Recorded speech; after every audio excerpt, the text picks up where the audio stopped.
Hi, everybody, and welcome to our Edumatch Tweet and Talk number 5. So the topic of today's conversation will be innovative classrooms. In a couple minutes, I'm going to throw it over to our guest moderators, Valerie and Stephan. Please follow along with us on our Google Hangout on air, which is happening right now, and also on our Twitter with the hashtag Edumatch.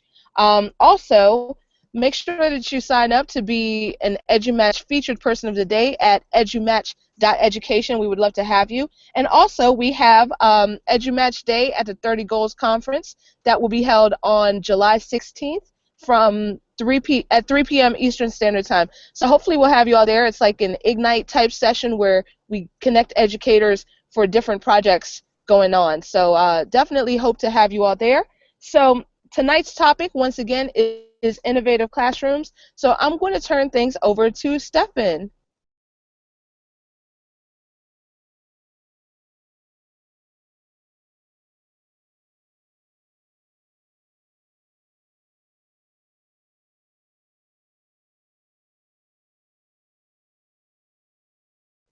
All right, we might have lost Stephan for a second. So Okay, I'm here. Okay, you're here. All right, All go ahead, right. Stephan. Hey, how's it? All right, everybody. Um, Sorry for that little delay. I have some delays sometimes. But okay, let's get straight to it. We have with us Anne, Sean, Tammy, Valerie, myself, and also Sarah, who just did the intro. So I'd like to ask everybody just to briefly just introduce themselves, and then we get into the questions, right? Starting with Anne. Could you just, say hello and introduce Hi, yourself? Yeah, tell can us you hear me? what you're into. Yeah, we can hear you. Okay, thanks. Hi, my name is Manalo-Hussein, special education teacher, Richmond Hill High School, Mhm. Richmond Hill, Georgia, here in the USA, and I'm really excited to be here to share my ideas with everybody. Thank you. Okay, great. Your turn, Sean. Hi, I'm Sean Farnham. I'm a third grade teacher in St. Augustine, Florida. I'm here with my Mhm. collie dog who's terrified of thunderstorms, and I love the idea of making classrooms more accessible to kids. Right, right. That's the scene. Okay, Tammy. Hi, my name is Tammy Neal. I teach computer apps and game design in a rural school in North Florida, and I'm always looking for any way to make my classroom a little more unique. Mm-hmm. Okay. Valerie, your turn. Let's go, Val. Let's wait for Valerie. Um, okay, when she comes in, we'll talk. But maybe, just, as I said, I'll introduce myself. I'm based in Rio de Janeiro. Work here as academic coordinator, and at university level, I do some teaching for English language teaching and foreign language teaching groups. So again, here just I like innovating, like trying to always try new things in the classroom. So this is what brought me anyway in the first place. Valerie, you up? I don't know if you could get Valerie. But all right, if she comes back in, she'll introduce herself. But what we could do is just what I noticed you guys talked about in terms of being the keywords I noticed picked up were unique, innovative, trying to find things that would challenge your students, make things special for your students. What can I take us? So first question that we have up, right? Um, as you know, we talked about the classroom culture. So they say that it's the shadow of the teacher. Do you think that still is a valuable or valid kind of saying that the teacher reflects or the students reflect what the teacher is? So if you guys want to talk about that, I can Tammy, go. I can go. I yeah, go hope that my ahead. classroom reflects a little bit of the teacher.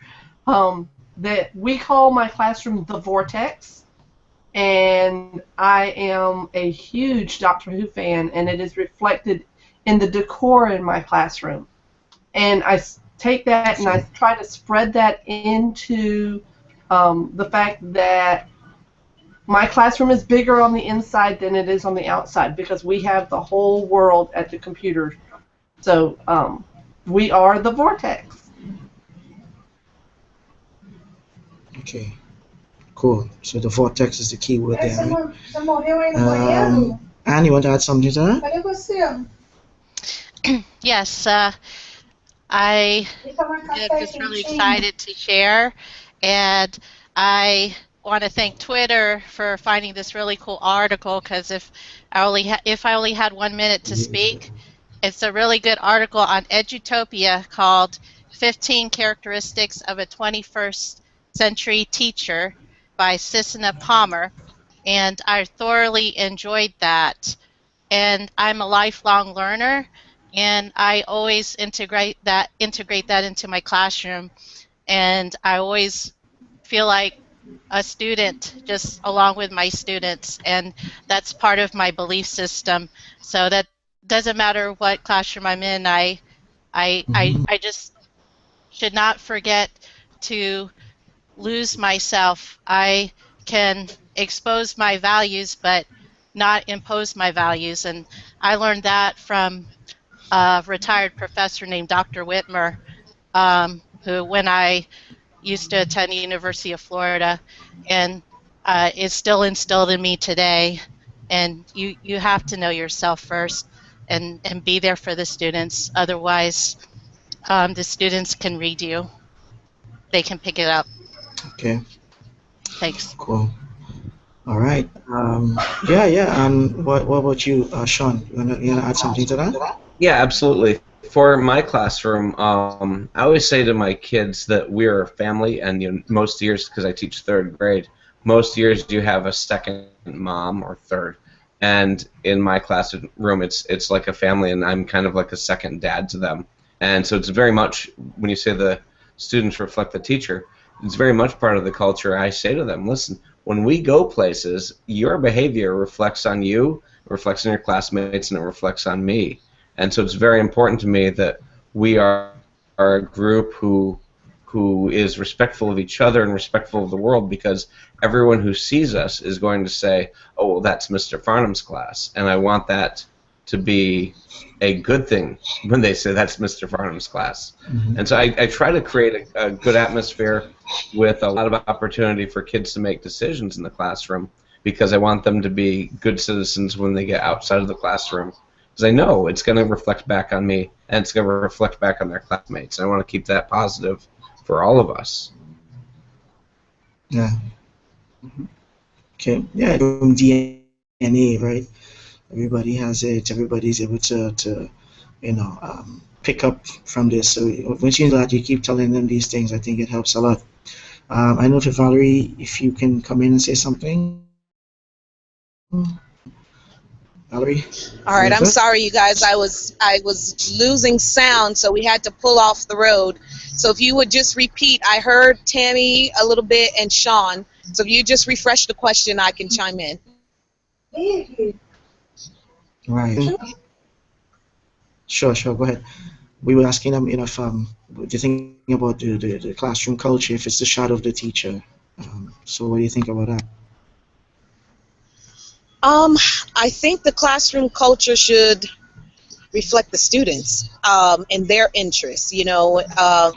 When you're working with ESOL kids, they tell you that your classroom should be inviting to their cultures and a reflection of their interests. So yes, while the teacher does need to make their mark, I believe that the teacher needs to also be able to reflect what the kids are interested in, so that they come into a place that's comfortable, they feel safe, and they're willing to be engaged, and we can tap into those juices and things that make them flow. I think if we're just pushing on them what we believe and what we want, then we may be restricting and limiting them. Okay, good. Very nice, Valerie. So there's two things you talked about there, and it adds up to what everybody has been saying about, reflecting what students are interested in, looking after their interests. So I think it ties in the second question about encouraging passion.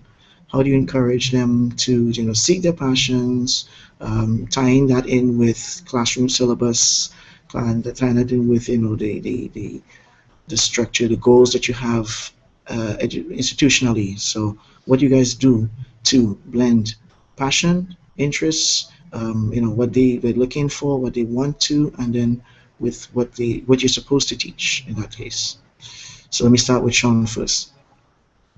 Well, I definitely use Genius Hour when I'm trying to help them find what makes them passionate, and we do a lot of time learning what they actually care about and what they're interested in. But one of the things I do also when it comes to actual standard curriculum is that I like to take our let's say we're doing a science lesson. After we've gone through the concepts that they need to learn, I like to let my students choose how they're going to reflect on what they've learned and share, kind of like retweeting, but basically how are you going to respond to what you learn and show that you understood it, because worksheets don't show that anyway.